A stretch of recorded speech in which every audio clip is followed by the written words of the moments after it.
Shalom everybody. We're here in the Breslov main synagogue in Meir in Jerusalem, Israel. This behind me over here is the chair of Rabbi Nachman. Can you believe it? It's been fixed over, upholstered, but it's still here, it's still intact. This was the actual chair Rabbi Nachman sat on. Okay? Right now we're before the period of Purim, and a lot of encouragement is needed to emphasize and infuse people with this gift, the power of what Purim can do for a person. In the Torah world in general, not so much is emphasized about Purim. Purim is Purim, people are happy, people are merry, people get drunk, do the mitzvah. Rabbi Nachman, though, based obviously on the Kabbalah and the Midrash and the Zohar, Rabbi Nachman gives a major emphasis on the power and benefit that Purim can do to a person. This includes the preparation now, before Purim, and especially the day itself, and obviously finally the repercussions after Purim. So in Breslov circles, because of this emphasis, and how Rabbi Nachman stressed it, especially how Rav Nosson, his disciple, understood from Rabbi Nachman, this period before Purim is a golden time to daven to Hashem, to ask for what we would call modern day, quote-unquote, Purim miracles, both on a personal level and on a national level, on an international level, whatever. But to get things moving, that's the whole idea of Purim. If you want to sum it up in one phrase, the summary of the message of Purim is what is recited on the night of Purim, after reading the Megillah, at least by the Ashkenazim. Lehodia is in a little prayer called Shoshanat Yaakov. Lehodia shekol korvecha lo yevo shuv lo yikalmu lanetzach kol hachosim bach. The message of Purim is to make known that all those who turn to you, Hashem, and rely on Hashem, they will not be put to shame for that, and they won't be embarrassed and shamed forever. In other words, there's an opening and a miracle for things to happen and change for a person if he puts his faith and trust in Hashem. This is the gift of Purim. This is what we can daven for, especially now. In Breslov circles, they mentioned the idea of asking Hashem to save me from the evil force of Haman Amalek and sanctify me with the light of Mordechai and Esther. Which means, it translates as, the klipa, the evil force of Haman Amalek, is all the heresy and all of the doubts and depression and frustration and sadness and futility that a person goes into because of the onslaught of attack of the Yetzer Hara in his life, of the evil side of his life, and that a person feels just wasted and garbage and it's all over, God forbid, and Hashem doesn't love me and my prayers don't add up to anything and no one's listening anyways, I'm knocking on the door for years. That's Haman Amalek.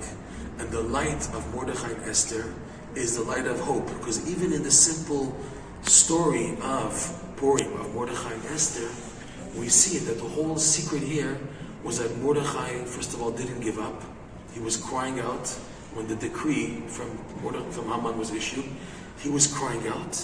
Plus, he told Esther, don't you give up. Don't be afraid. This is your challenge. You have to face your fear. You're doing this for the sake of the Jewish people. You must confront this fear and go ahead with it, because you know this is the only thing that you can do, and this is what must be done. It was thanks to Mordechai giving strength to Esther that the whole miracle started. That led to one thing, that led to the other thing, the feast of Achashverosh with Esther, Esther's meal with Achashverosh, and then the downfall of Haman, and the timing and everything, and Mordechai, everything is this divine providence at an amazing level, and all this is due to Mordechai not giving up and pushing forward for davening, and that there's still hope. We don't know how the hope is going to be, but we know that davening and turning to Hashem won't leave us at a dead end. There'll be hope for that, God willing. Okay? So this is the big point of the Purim story. Plus, another fascinating point is that the whole miracle of Purim took place within nature. It's like splitting of the Red Sea and the Exodus from Egypt and the 10 plagues, that there was open miracles and you see people flying in the air and this and that. Here by Purim, It was in the teva itself, in the nature itself, that Hashem did the biggest things to show that His love for the Jewish people and to give them hope. This, Rabbi Nachman points out, Rabbi Nosson points this out also in his discourses, is the biggest miracle. That Hashem is revealed and made known with supernatural miracles. That's not a chiddush. That's nothing so out of the ordinary. That's obvious. What's the chiddush? What's the amazing insight? What's novel here? Is that when through nature itself, Hashem is revealed.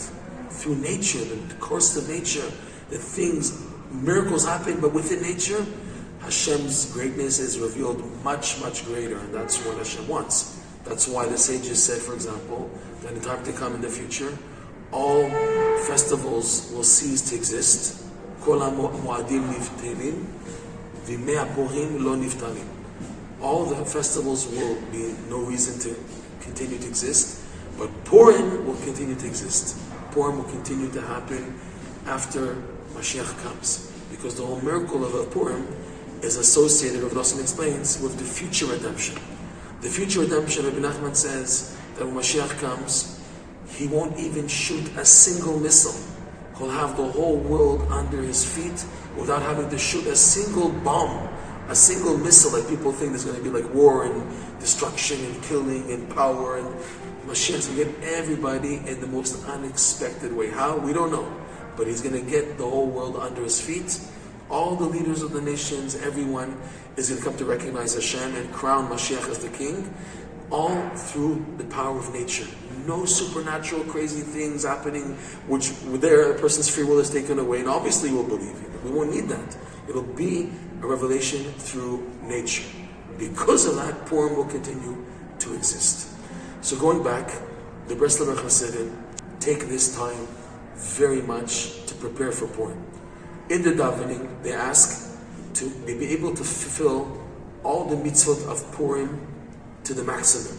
Davening that everything should work out, that the Megillah reading should be very enhanced, that I should be able to connect on a deeper personal meaning to the Megillah Esther reading on the night of Purim and on the day. I should feel the amazing connection to every Jew when I do the mitzvot of giving charity, giving alms to the poor, matanot levyonin, and when I give meals and food items to my friends, that should enhance my love for the Jewish people. But Rav Nosson writes the climax of the whole Purim ceremony is to get to the simcha, the joy of the meal, the joy of Purim, which is the result of the meal and getting merry and drinking and everything. That joy, if a person merits to tap into what's called the simcha of Purim, that is a major, major protection and the aid and assistance for a person. He says on a physical level, Rabbi Nachman, that it helps a person to be spared from even a drop of chametz on Pesach.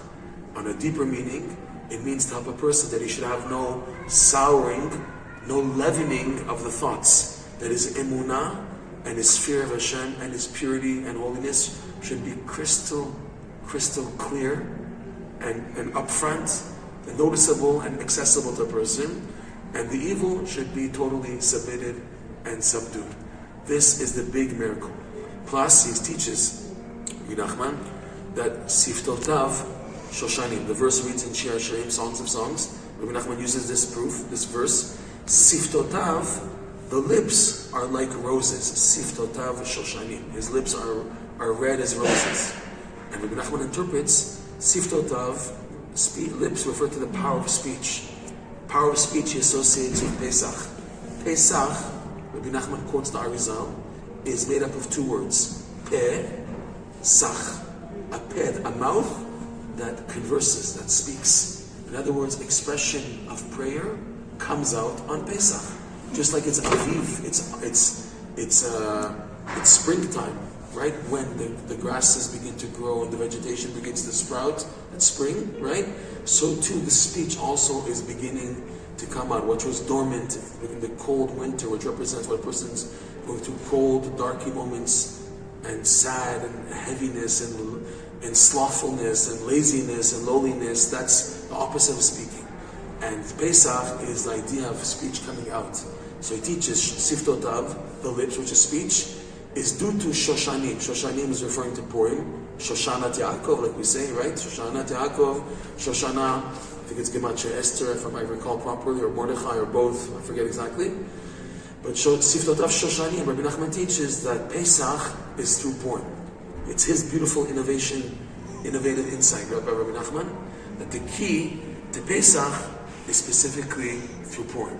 He teaches, Rabbi Nachman, you want Pesach, you want the spiritual Pesach, you want the level of holiness available on Pesach, through Pesach, due to Pesach, invest already in Purim. If you invest properly in the mitzvot of Purim, especially the joy of Purim, as a result, you get Pesach.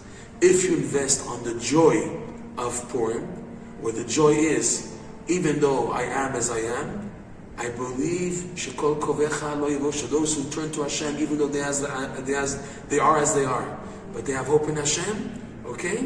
And through that, yet I am as I am, and I'm able to tap into the greatest levels of joy, even though I am as I am, which is the simcha of Purim.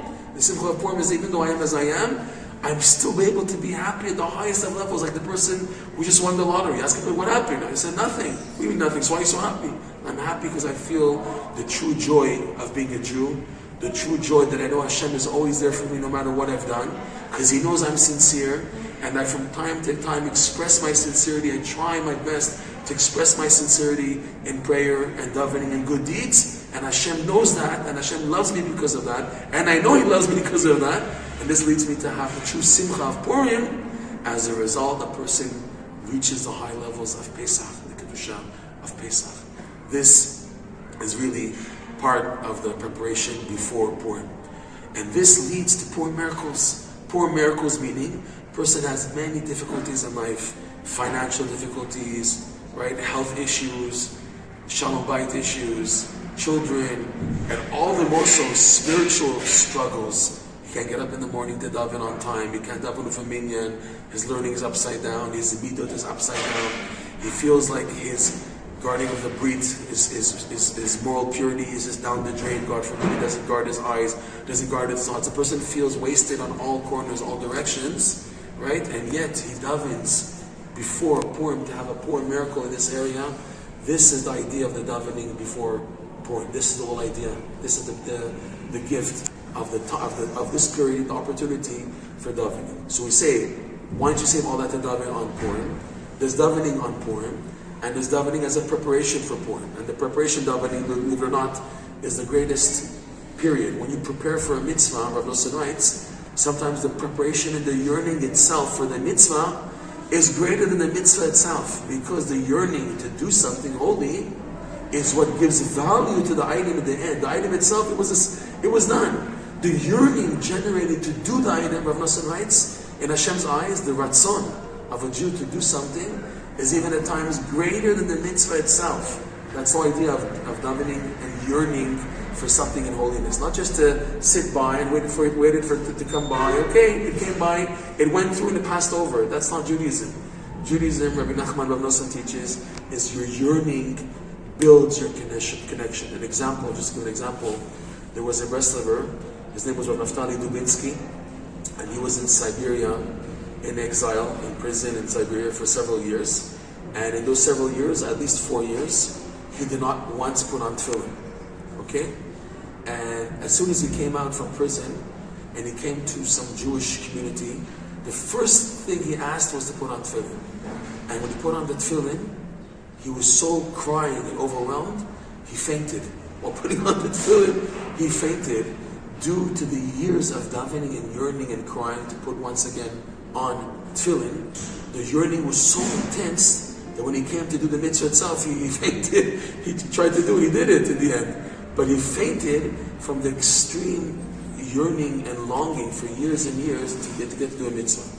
So too, Rav Nosson Rabbi Nachman, the main thing that builds a person in life is his yearning for a mitzvah, yearning for something good. This is the gift. This is something which is what builds up the item, God willing. So in rest of circles, the davening before Purim is a high. Then there's what's called the davening of Purim itself. There's a teaching from the Maggid of Mizrich who explains the halacha. The halacha is that on Purim, you give tzedakah to everybody. No questions asked. Your neighbor has a Rolls Royce, has a mansion. He comes around Purim asking for tzedakah, you give to him. That's the halacha. You don't ask questions. I know this guy has money and this and that. No questions. Okay? So the Maggid explains this halacha in relation also between man and God. It's the one day of the year that Hashem, His bank account is open to all. Hashem is open to everybody. Anyone who sticks out their hand to ask of Hashem, Hashem gives. This means the davening on Purim, the personal request in davening on Purim, is very precious, very powerful, and a major, amazing investment. Because of that, in Breslov communities, people try to get up early in the morning because the day is hectic with all the mitzvot of the day. It's crazy and everything because you're busy doing mishloach manot, getting drunk, eating, and everything. So with the Purim itself, the davening, where you can have quality davening, is ideal after midnight, before dawn. That's the best time to daven, before the daily rush of the mitzvot of the day starts. So to get into the davening of Purim. We'll stop here right now. May have a beautiful Purim experience and use the utensils and weapons we spoke about.